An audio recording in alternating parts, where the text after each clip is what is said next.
Let's do another example with integrating the product of powers of cosine and sine, where at least one of the powers is odd. Let's say we're integrating cos to the 6th theta times sine to the 5th theta. So you can see the sine one has the odd power. We did one example like this already. This is another example. We need more practice. And made this one a little harder than the one from last week. Remember that if one of the powers is odd, as I'm assuming, you want to peel off one factor of that odd power.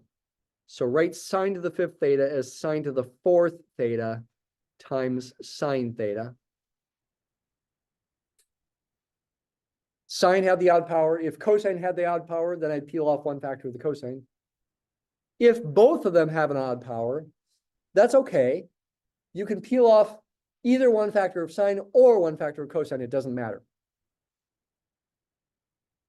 They'll still be right if you don't make any mistakes.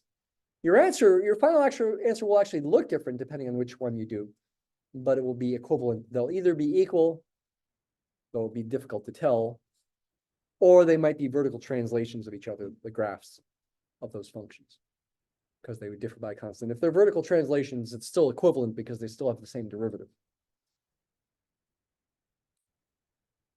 What you're hoping is to do a substitution now in such a way that the one factor to the first power times d theta, I said times in quotes because it's not really a multiplication. You're hoping that that's plus or minus dw, or du if you like using u. If that's going to happen, then we better use w as cosine theta. And that's what we do. Let w be cos theta. dw is then negative sine theta d theta. So in fact, sine theta d theta is negative dw. That's what ends up happening. This is what we want, is for one of those two things to happen. It turns out to be negative dw. What about everything else? This is easy. That's w to the 6th. What do I do with sine to the 4th, though? It's the Pythagorean identity. Think of it as sine squared theta squared. Replace sine squared theta with 1 minus cos squared theta. And square that. So this is going to become 1 minus w squared squared, which you should expand, FOIL, to be 1 minus 2w squared plus w to the 4th. Not just 1 plus w to the 4th. The negative 2w squared's got to be in there. I'm foiling in my head there.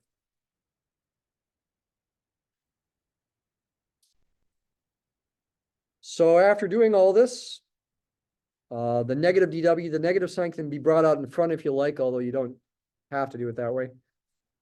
We get a w to the 6th, 1 minus 2w squared plus w to the 4th. Multiply the w6th through the parentheses. And get this. Now integrate and then distribute the minus sign back through, or again, I could have kept it in there to begin with. I'll get negative 1/7 w to the 7th plus 2/9 w to the 9th minus 1/11 w to the 11th plus c. Don't forget, final step, use the fact that w is cosine theta. Write this as negative 1/7 cosine to the 7th theta plus 2/9 cosine to the 9th theta minus 1/11 cosine to the 11th theta plus c. There is the final answer. Amazing, right? No way you would have guessed this ahead of time. If you have a lot of experience like me, I mean, I knew the answer was going to involve some combination of cosines to odd powers. because cosine to the sixth and sine to the fourth were even is the reason I knew that. But I didn't know what the coefficients were going to be. I didn't know what the exact powers were going to be ahead of time. Okay, so this is, it's pretty amazing that it works. Is it the way Mathematica writes it? No. If you try having Mathematica check your answer, there's my original function using x instead of theta. Mathematica's answer looks different. Very different, in fact. You could plot both functions and see if they are either the same or vertical translations of each other.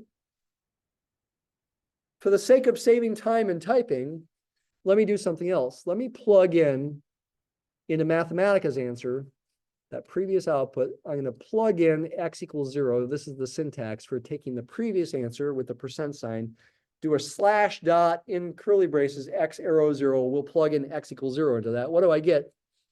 -8 over 693. Does my answer give the same value at theta equals 0? There's no guarantee that it will, because they could be vertical translations of each other. But if they are the same function, it will. Cosine of 0 is 1, so all I have to do is do -1/7 plus 2/9 minus 1/11, and lo and behold, I get the exact same number. That is giving me confidence that it's right, that my answer and Mathematica's answer are actually the exact same function in disguise. It's possible to see that algebraically. Yes, it would involve trig identities. How long would it take to verify that? I have no idea. I'm guessing at least a half an hour or something. Okay, and not making any mistakes. Probably be pretty nasty. Maybe not a half an hour, but you'd have to deal with a lot of crazy fractions, I imagine. So, I mean, you got crazy fractions right there in Mathematica. So, yeah, I don't want to do it.